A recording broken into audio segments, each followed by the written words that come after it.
Alô gente, tudo bem com vocês? Agosto é mês da visibilidade lésbica e eu sinto necessidade de falar sobre lesbofobia internalizada porque faz semanas que eu tô com esse assunto na minha cabeça. E eu sei que quando eu não consigo pensar em outra coisa, eu preciso gravar um vídeo, então pega seu chá, seu café ou sua água e senta aí pra gente conversar. E hoje eu vou deixar a Liz aqui pra ver se ela dá uma amenizada no vídeo porque ele é um pouco denso, um pouco pesado. Em julho saiu uma matéria no site Pink News sobre o fato de Jojo Siwa ser um ícone gay. Só pra contextualizar, muita gente não deve conhecer Jojo Siwa, mas ela é bem famosa, principalmente nos Estados Unidos, a ponto de que a Time a considerou uma das 100 pessoas mais influentes do mundo em 2020. Jojo Siwa é cantora, dançarina, youtuber e o seu canal tem mais de 12 milhões de inscritos. No TikTok ela tem mais de 40 milhões de seguidores e é muito conhecida entre as crianças. Enfim, é incrível e admirável que ela tenha saído do armário tão jovem e que seja uma referência para essa nova geração de pessoas LGBT. Só que aí eu fui ler essa matéria e eu fiquei muito incomodada com algumas coisas que ela declarou na entrevista. Eu vou comentar sobre isso, mas antes eu queria dizer que esse vídeo não é sobre a Jojo Siwa.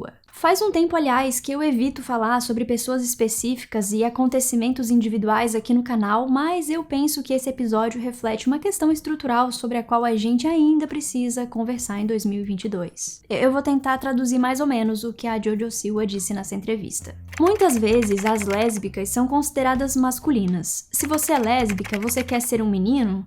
Esse não é o caso. Há diversas lésbicas muito femininas. Eu tenho a impressão de que a Jojo Siwa não conseguiu transmitir a mensagem que ela gostaria, mas de qualquer forma eu achei essa passagem um pouco problemática. Porque apesar de conseguir entender o motivo dessa crítica, ela acaba reforçando o estigma de que algumas lésbicas parecem ou querem ser homens. Sim, há realmente diversas lésbicas que reproduzem feminilidade e elas não são menos lésbicas por causa disso, mas também não significa que é essa feminilidade que faz com que elas não sejam ou não queiram ser homens. Lésbicas não são homens, e qualquer comparação nesse sentido é uma manifestação da misoginia e da lesbofobia. E eu acho bizarro que a gente esteja quase em 2023 e algumas pessoas ainda pensam que caminhoneiras são uma referência negativa do que significa ser lésbica e queiram se afastar dessa imagem, tipo, eu sou lésbica, mas eu sou feminina. Eu já ouvi muitos comentários assim, se eu quisesse ficar com uma mulher que parece homem, eu ficaria com um homem. Ou então, tudo bem ser lésbica, mas não precisa parecer homem. Para começar, esses comentários estão pautados numa visão muito limitada do que significa ser homem e ser mulher. É praticamente o pensamento conservador de que meninas vestem rosa e meninos vestem azul. E eu já ouvi essas frases ditas por pessoas LGBT e principalmente por mulheres sáficas, então é um problema que a gente precisa resolver. Além disso, existe uma hierarquia enraizada nesses comentários, segundo a qual lésbicas que não correspondem a um padrão de feminilidade são inferiores. Eu tenho visto um discurso no TikTok de meninas e mulheres jovens enaltecendo lésbicas femininas, inclusive com uma hashtag #FemForFem, e depreciando as chamadas masculinas, ou seja, pessoas que não correspondem às expectativas de gênero. Eu não tô criticando a preferência dessas mulheres do #FemForFem de ficarem com outras mulheres que reproduzem feminilidade, porque embora nossa atração também tenha um condicionamento social, ela é uma questão individual. E eu não me importo com o que as pessoas fazem, com quem elas se relacionam, se elas não querem se relacionar comigo, eu acho que a pauta nunca deve ser essa em nenhuma discussão sobre gênero e sexualidade. Só que a gente precisa ter cuidado com os discursos que a gente reproduz. Eu percebo que muita gente ignora as contribuições das caminhoneiras, a importância que elas têm na construção da nossa história, pessoas que sempre estiveram na linha de frente das nossas lutas. E que estão inclusive mais suscetíveis à violência, sobretudo se elas forem negras, indígenas, gordas, com deficiência, enfim, se elas sofrerem outras formas de opressão além da misoginia e da lesbofobia. E eu vi um movimento parecido rolando aqui no Brasil, também no TikTok.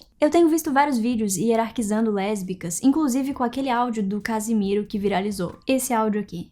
Isso aqui esquece, né? É doente, passar doença, inútil. E eu sei que é uma brincadeira e que ninguém tá falando literalmente que um tipo de sapatão passa doença, mas eu acho que esse comportamento é no mínimo deselegante da nossa parte, porque sendo uma piada ou não, a gente reforça essas hierarquias dentro dos nossos espaços. E se você for observar essas correntes, a lésbica inútil e que passa a doença é chamada de sapatop, a que tem síndrome do macho hétero, a Wesley sapatão, e quando incluem uma lésbica considerada disfem, que é essa palavra usada agora, apesar de eu não gostar muito dela, É um tipo específico. Ou seja, tudo bem transgredir as normas de gênero desde que você esteja dentro desse padrão valorizado na nossa comunidade. Eu quero ressaltar especialmente o síndrome do macho hétero porque eu não aguento mais ouvir esse tipo de comparação.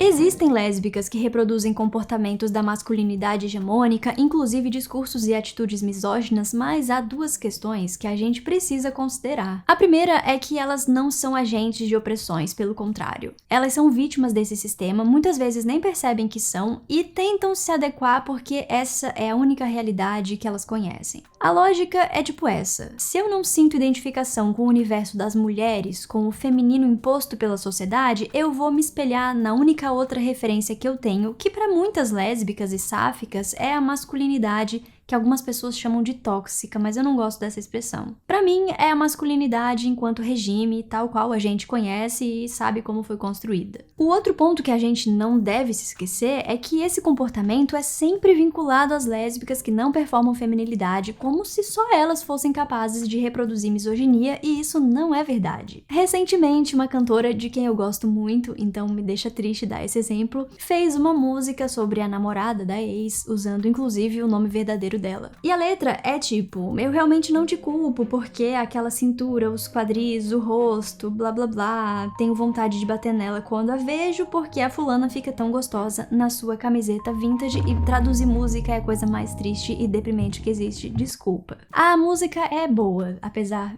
de não gostar da letra. O que eu quero dizer com isso é que algumas pessoas não gostaram dessa música, tipo eu não gostei, mas a maioria tava comentando: uau, representando todas as sáficas, essa é a música mais lésbica de todos os tempos, a vilã que a gente gosta. E assim, gente, elas que são famosas que se entendam. O drama sapatão dos Estados Unidos é uma coisa que a gente nunca vai superar, a gente nunca vai chegar aos pés das sáficas gringas, e às vezes eu até acho que é tudo combinado, porque não é possível. E eu não vou fazer uma crítica à música dessa cantora, ela tem outras ótimas, é aliás a minha artista mais tocada de 2022, mas o meu ponto aqui é que é uma música misógina, sabe? É uma música que objetifica uma mulher real, tem até o nome dela no título, que em português seria tipo fulana é tão gostosa. Só que quando é uma cantora padrão feminina que faz isso, ela é a vilã poderosa que representa as sáficas. Agora, quando é a sapatão caminhoneira que faz uma dancinha no TikTok, aí ela tem síndrome do macho hétero. Por que eu nunca escuto que uma lésbica, uma bissexual, uma mulher sáfica que reproduz feminilidade tem síndrome do macho hétero ou parece um homem cis hétero quando tem uma atitude misógina? Ninguém faz esse tipo de comparação e eu não acho que a gente tem que fazer mesmo, mas a gente precisa refletir por que isso acontece com algumas lésbicas e não com outras. Enfim, quero voltar para a entrevista da Jojo Siwa porque tem outra passagem que me incomodou ainda mais. O que ela disse antes pode ter sido só um equívoco na hora de se expressar, realmente eu acho que ela é jovem e talvez não tenha muita maturidade pra se comunicar, mas isso aqui pra mim é com certeza lesbofobia internalizada. Apesar de ser o título de ícone gay, Jojo Siwa explicou que odeia a palavra lésbica, preferindo se descrever como gay. Eu não gosto da palavra em si,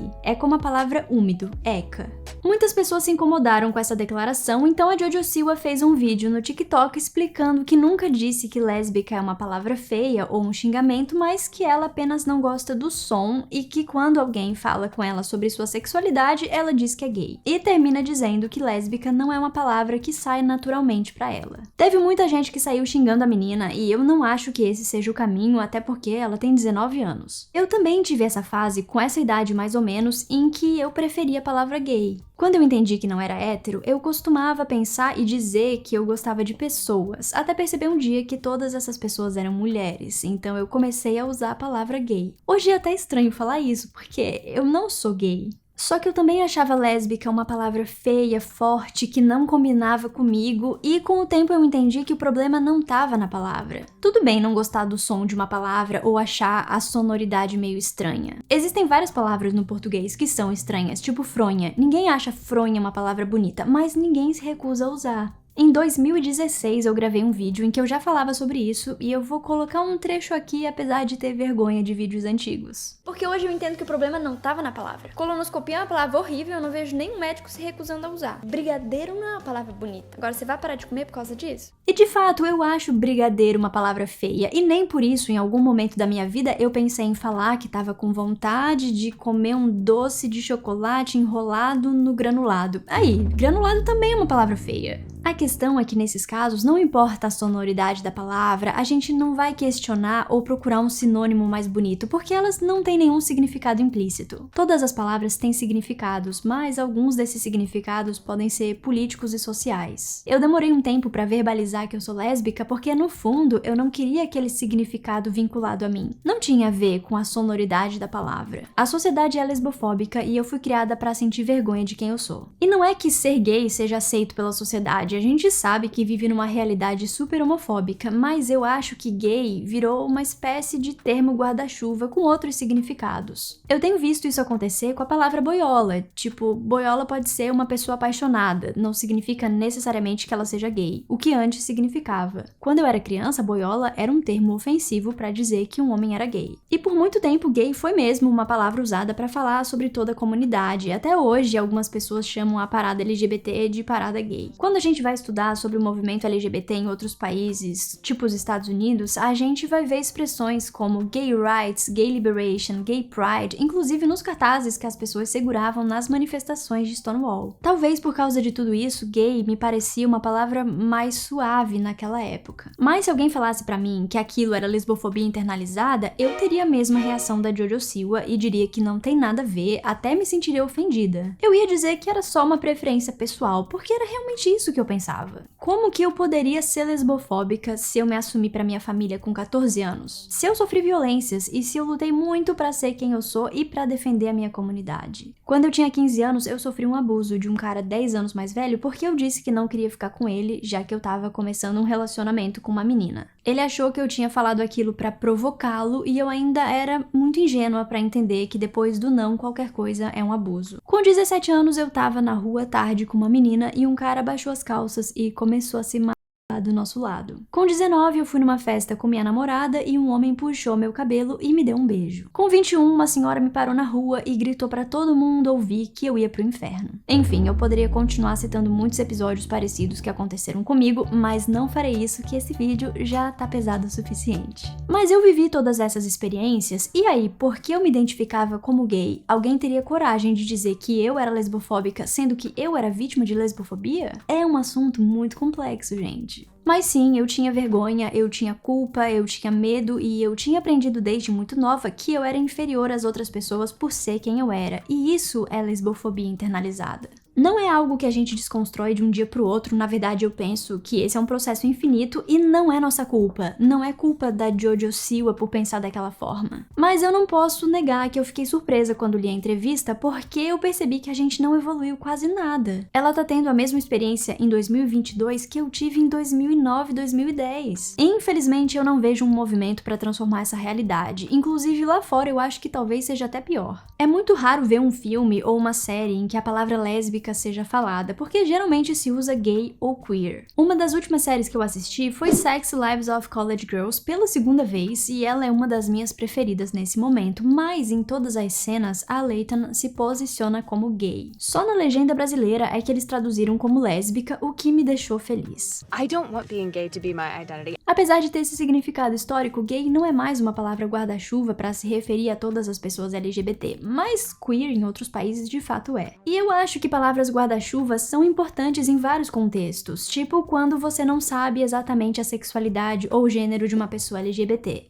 que inclusive também é um conceito guarda-chuva. Essas palavras são ótimas ferramentas quando a gente tá se descobrindo, quando a gente ainda não sabe quem a gente é, quando a gente tem dúvidas sobre a nossa sexualidade e a nossa identidade. E ninguém precisa ter certeza do que é, não tem um momento certo pra chegar a essas conclusões, também tá tudo bem nunca chegar a uma conclusão específica, enfim, eu não tô falando sobre situações individuais. O problema é quando a gente começa a apagar outros significados. Na ficção, se a personagem é lésbica, é essa palavra que deve ser usada. Eu fiquei muito feliz com Heartstopper por causa disso. É falado nos quadrinhos e na série que o Charlie é gay, o Nick é bi, a Tara e a Darcy são lésbicas, a Elle é trans, e esses conceitos são importantes, porque um termo guarda-chuva não dá conta de todas as nossas especificidades. Nenhum conceito dá conta, na verdade. Eu não acho que lésbica explique minha vivência, que é diferente de todas as vivências de todas as lésbicas. Mas é uma palavra que descreve parte da minha experiência e, sobretudo, descreve as violências que eu sofri e que tô suscetível a sofrer por viver numa sociedade lesbofóbica. Nesse momento da minha vida, identidade, pra mim, não tem muita serventia individual. É mais uma ferramenta política para reivindicar um lugar e para denunciar uma forma de opressão que existe há séculos. E é justamente por isso que esses conceitos são importantes e não devem ser apagados. Palavras são importantes. Se por alguma razão você para de usar uma palavra, você também contribui para invisibilizar o seu significado. Uau, gente, esse vídeo foi sério, né? Fazia tempo que eu não gravava um vídeo assim, eu tô até meio nervosa. Porque a internet desgraçou a minha cabeça, essa é a verdade. Agora, sempre que eu vou falar sobre um assunto mais sério, eu fico nervosa. Mas eu espero que vocês tenham gostado desse conteúdo, vamos refletir sobre esse assunto e a gente se vê no próximo vídeo. Abracinho vocês, beijo,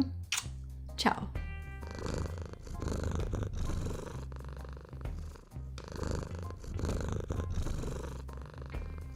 Porque faz semanas que eu tô com esse assunto na minha cabeça. Uau!